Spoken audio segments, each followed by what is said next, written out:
Hello, hello, it's Naveen with Naveen's Cuisine, and today I'm making a special potato dish that I grew up with.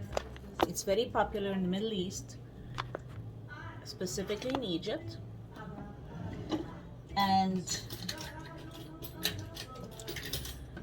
it's reminiscent of a lot of good times with family coming over, the feast.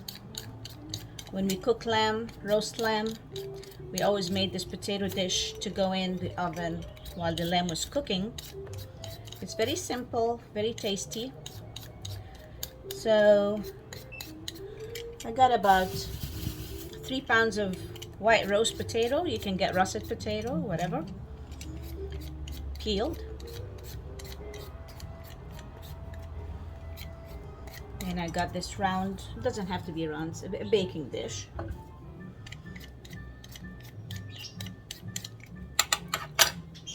Now that the potatoes are all peeled, we're gonna slice them about 1/8 of an inch. Put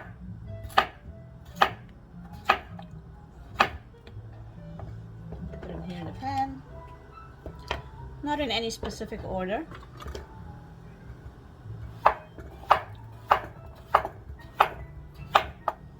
And then just keep slicing and adding to the pan.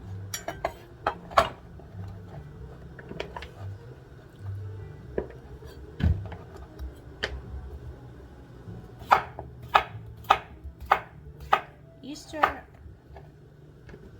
is spring, and spring is rejuvenation, renovation, new beginnings. Always nice and bright, and baby animals, flowers blossoming, plants that died in the winter start sprouting again in the springtime. It's a season of hope, a season of change of weather, change of clothing, change of attitudes. I love spring, but lately it's been crazy. One day it was like 88 degrees, and then the next day it was 65 degrees. So the weather kept me up its mind. Thankfully, it's mild enough today that I can actually stand in the kitchen, the stove and the oven going on. Happy spring! Potatoes are all peeled and sliced. We're gonna get an onion. We're gonna peel it and slice it. And the trick with slicing onions or any other type of vegetable or fruit, you have to find the base, so it's not, if you do it on this side, see how it's rolling, and it's not safe enough to cut from. So you gotta cut it in half so this flat base goes down here, and we are slicing. So I'm gonna do it in fourths actually, and as long as you have your fingers positioned that way, the knife can never get them. But if you go like that, the risk of cutting your fingertips is very high. And the ends, we're going to slice them up like that.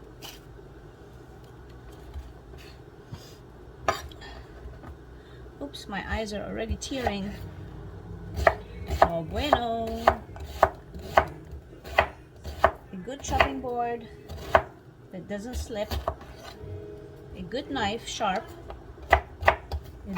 A dull knife will always cut you. I'm sure you know that already, and if you don't, there you go, a little tidbit. So we're gonna separate the onions. The slices, just separate them like that.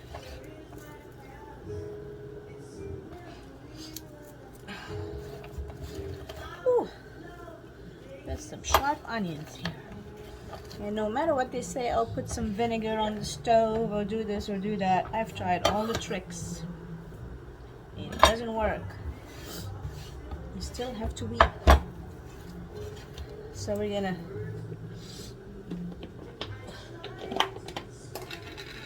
throw in some pepper.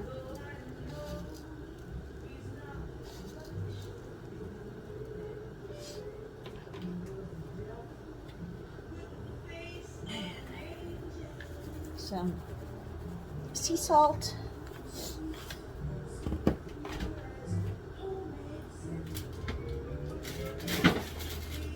And we're gonna put in a couple of teaspoons of minced garlic. I always have that in the fridge. It saves a lot of time. We're gonna just mix all the seasoning in together. Meantime, we have a can of San Marzano tomatoes. Unless you want to grate it yourself, some nice red, ripe, beautiful tomatoes from the market. Like in the olden days, we used to grate them. It took forever. Most of the time you cut your skin through the grater, or the cranker, the old potato ricer, tomato cranker, or you can just get diced tomato with the juice all in here. And just mix it in. Let all the tomatoes and the juices mix in nicely. And when that cooks, you keep cooking it until, you stick a knife in it and it's nice and tender. I would say about an hour.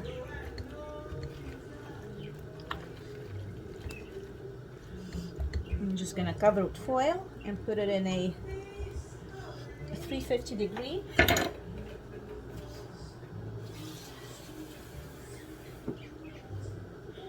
An old trick I grew up learning from all the women in my family is, before you toss the can of tomatoes, just add a little bit of water, swirl it around so you can get more tomatoes out.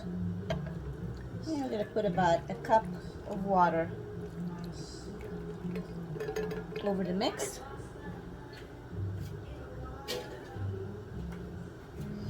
Again, make sure the tomatoes and the water goes all the way down so you don't get stuck and scalded potatoes. Voila! Put some foil, stick it in the oven, and we'll see you in a bitty.